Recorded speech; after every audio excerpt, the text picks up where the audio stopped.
ایک مومن کے لیے نماز تو سندیسہ ہے وصل محبوب کا، محبوب کی چوکھٹ میں حاضری کا ایک موقع ہے جو نماز کے ذریعے سے نصیب ہوتا ہے۔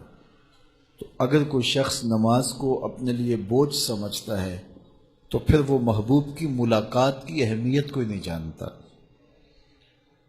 نماز کے لیے جب اذان پکاری جائے تو بندے کو خوشی، فرحت اور مسرت ہونی چاہیے کہ میں اب رب کے حضور حاضر ہوں گا، نہ یہ کہ وہ گھڑی پہ نظر ڈال کے کہے کہ ابھی تو آئے ہیں پھر دوبارہ اذان شروع ہو گئی، تو پھر اس کو شوق نہیں ہے مالک کے حضور حاضر ہونے کا۔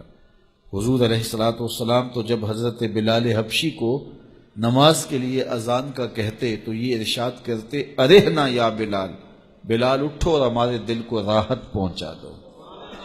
ارحنا یا بلال، بلال ہمارے قلب کو، ہمارے دل کو راحت پہنچا دو۔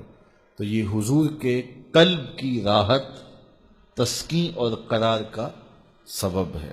آقا کریم علیہ الصلوۃ والسلام نے معراج کی شب جہاں بہت سارے لوگوں کو عذابوں میں مبتلا دیکھا تو ایک شخص کو دیکھا، رجل مغیب فی نور العرش، کہ وہ عرش کے نور میں غائب تھا، اس کے اطراف میں نور ہی نور تھا اور وہ نور میں ڈوبا ہوا تھا۔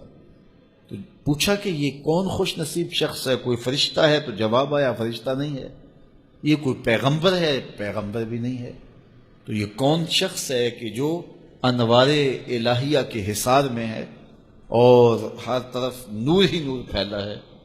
تو جواب ملا کہ آپ کی امت کا یہ وہ فرد ہے جس میں 3 خوبیاں تھیں۔ پہلی خوبی تو یہ کہ اس کی زبان اللہ کے ذکر سے تر رہتی تھی، اور دوسری خوبی اس میں یہ تھی وَقَلْبُهُ مُعَلَّقٌ بِالْمَسَاجِدِ، اور اس کا دل مسجدوں کے ساتھ لٹکا ہوا تھا، مسجدوں کے ساتھ دل بستگی تھی اسے۔ فرمایا کچھ لوگ ہوتے ہیں کہ وہ مسجدوں کی میخیں ہوتی ہیں، جس طرح وہ کیل لکڑی میں ٹھک جاتا ہے تو یہ بھی مسجدوں میں ٹھکے رہتے ہیں، جب بھی ڈھونڈو گے مسجد سے ملیں گے۔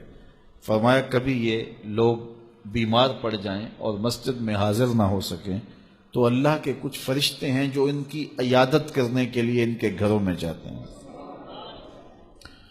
تو مسجدوں کی حاضری، مسجدوں کی تعمیر میں دلچسپی، مسجدوں کی آباد کاری کے لیے کوشش، مسجدوں کی صفائی ستھرائی کا اہتمام و التزام، مسجد کی تعمیرات کے مراحل میں دن رات ان سے وابستہ رہنا، یہ خوش نصیب لوگوں کا مقصود ہے۔ فرمایا کہ اللہ کے گھر وہی تعمیر کرتے ہیں جو اللہ اور پچھلے دن پر ایمان لاتے ہیں۔ تو مسجدوں کی تعمیر یقیناً اللہ جل شانہ کی خاص رضا نصیب کرتی ہے۔ ایک روایت میں آتا ہے جس نے تتر کے گھونسلے کے برابر مسجد کی تعمیر کی، فرمایا اللہ جنت میں اس کا محل بنا رہا ہے، اللہ اس کا محل تعمیر کرے گا، اس کو محل عطا کرے گا۔ تو یہ تعمیر مسجد یہ خوش نصیب لوگوں کا مقصود ہے۔ تو مسجدوں کی آبادی اور مسجدوں میں وابستہ رہنا اور دل بستہ ہونا مساجد کے ساتھ، یہ خوش نصیب لوگوں کا مقصود ہے۔ تو بدبخت لوگوں کو یہ سعادت نصیب نہیں ہوتی۔ اچھا، تیسری بات فرمایا کہ جو اس شخص کی خوبی ہے یہ آج تک اپنے والد گرامی اور اپنی والدہ ماجدہ کو گالی کا سبب نہیں بنا، یعنی کبھی اس نے کوئی ایسا فعل نہیں کیا کہ لوگوں نے کہا کہ یہ کس ماں باپ کا بیٹا ہے اور لوگوں نے اس کے ماں باپ کو برا کہا ہو اس کی وجہ سے۔ تو یہ 3 خوبیاں اس شخص کے اندر پائی جاتی ہیں، اور آج یہ اللہ کے عرش کے نور کے سائے میں اپنے آپ کو کھڑا ہوا پا رہا ہے۔ تو جن کے سر نماز سے گوجل رہیں، مسجد کی حاضری جن کے لیے شوق ہو اور مسجد میں آتے ہی نکلنے کے لیے کوئی راستے ڈھونڈ رہے ہوں، تو انہیں اپنے اندر اترنا چاہیے۔